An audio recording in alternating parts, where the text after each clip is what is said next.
Beginnen wir mit dem einfachsten und auffälligsten Verhalten der Vögel, die Lautäußerung. Neben dem alltäglichen Singsang der Wellensittiche, an dem übrigens nicht nur die Hähne teilnehmen, längst haben Forscher und Forscherinnen herausgefunden, dass die Valleyhähne nur versuchen, den Gesang der Hennen am besten zu imitieren.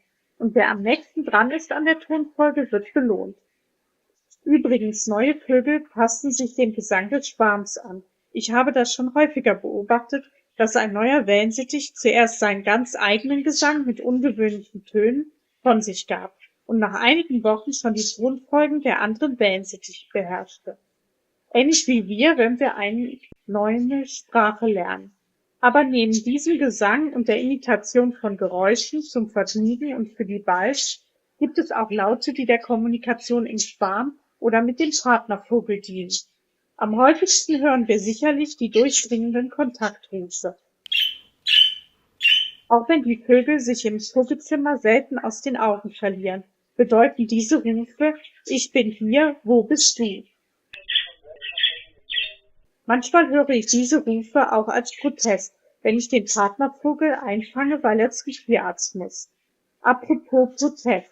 Bisher konnten Forschungen nicht erklären, wozu die Schimpftiraden gut sind, die viele Wellensittichhalter nur zu gut kennen.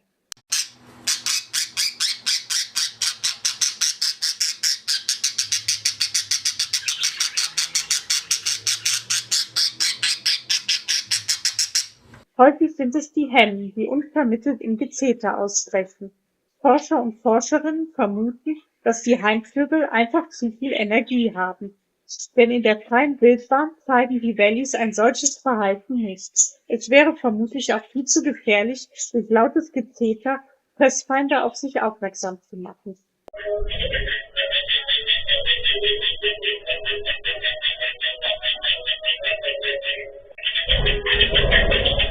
Und dann gibt es noch die sogenannten Warnrufe. Die kommen am meisten in der natürlichen Umgebung der Wellies vor. Zu Hause hört man die Vögel schon mal Warnrufe absetzen, wenn sehr große Vögel in der Nähe sind. Meine Wellensittiche haben zum Beispiel Angst vor den Elstern und vor anderen Krähenvögeln. Fehlige, gurrende Laute sind die sogenannten Bettelaute.